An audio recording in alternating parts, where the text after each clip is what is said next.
नमस्कार दोस्तों, मैं हूं सोनी मेहुल और आज आपके साथ मैं हाजिर हुए एक नया वीडियो लेकर। वैसे तो आज मैं बहुत लंबे समय के बाद अपना एक वीडियो अपलोड कर रहा हूं, तो मुझे उम्मीद है आपको वीडियो बहुत पसंद आएगा। तो बने रहिए मेरे साथ एंड तक इस वीडियो में। आज हम इस वीडियो में बात करने वाले हैं कलिंग युद्ध के इतिहास के बारे में, जो इतिहास का सबसे भीषण युद्ध माना जाता है। तो आइए जानते हैं कलिंग युद्ध के बारे में, उसकी पूरी जानकारी, कारण और उसके परिणाम। कलिंग का प्रख्यात युद्ध सम्राट अशोक और कलिंग के राजा अनंतनाथन के बीच 261-262 ईसा पूर्व में भुवनेश्वर से 8 किलोमीटर दक्षिण में दया नदी के किनारे लड़ा गया था। भारतीय इतिहास में ऐसे कई युद्ध हुए हैं जिन्होंने इतिहास ही बदल डाला। ऐसा ही एक युद्ध था कलिंग युद्ध। इसने भारतीय इतिहास के पूरे कालखंड को ही बदल कर रख दिया और इस युद्ध को भारतीय इतिहास का भीषणतम युद्ध कहा जाता है। चक्रवर्ती सम्राट अशोक ने अपने राज्याभिषेक के 8वें वर्ष 261 ईसा पूर्व में कलिंग पर आक्रमण किया। कलिंग विजय उसकी आखिरी विजय थी। युद्ध की विनाश लीला ने सम्राट अशोक को शोकाकुल बना दिया और वो प्रायश्चित करने के प्रयत्न में बौद्ध विचारधारा की ओर आकर्षित हुए। कलिंग युद्ध ने अशोक के हृदय में महान परिवर्तन कर दिया।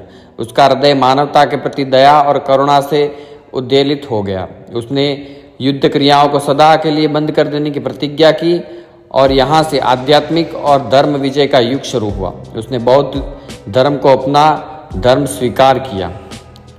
आइए जानते हैं कलिंग का इतिहास।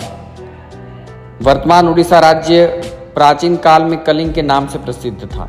पहले यह नंद वंश के शासक महापद्मनंद के साम्राज्य का एक अंग था। कुछ समय के लिए मगध साम्राज्य से अलग हो गया, परंतु अशोक ने गद्दी पर बैठने के 8वें वर्ष इसे पुनः जीत लिया। इस युद्ध में कलिंग वासियों ने अशोक की सेना का असाधारण प्रतिरोध किया।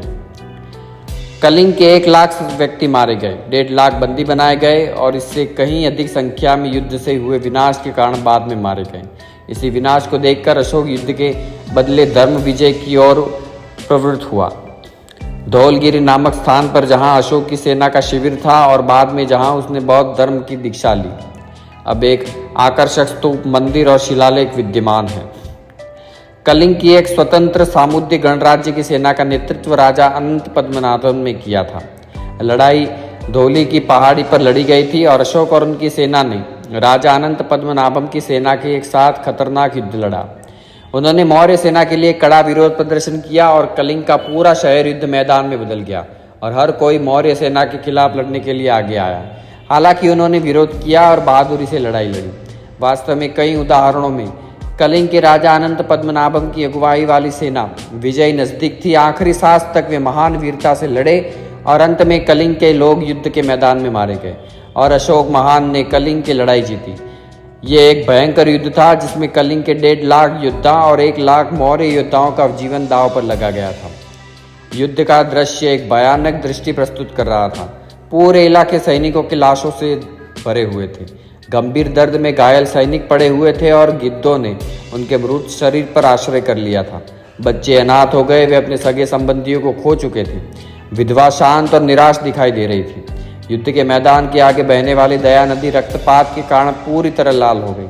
हालांकि विजय के बाद कलिंग को मौर्य साम्राज्य में शामिल किया गया, परंतु एक दुखद दृश्य बन चुका था। कलिंग युद्ध के परिणाम।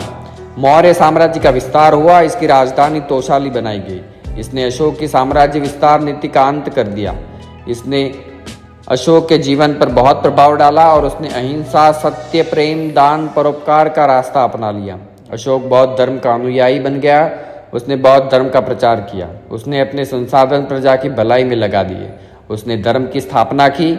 उसने दूसरे देशों से मैत्रीपूर्ण संबंध बनाए। कलिंग युद्ध मौर्य साम्राज्य के पतन का कारण बना। अहिंसा की नीति के कारण उसके सैनिक युद्ध कला में पिछड़ने लगे और परिणाम स्वरूप धीरे धीरे उसका पतन आरंभ हो गया। तो दोस्तों, हमने बात की कलिंग युद्ध के बारे में। मुझे उम्मीद है वीडियो पसंद आया होगा। तो मिलते हैं अगले नए वीडियो के साथ। धन्यवाद।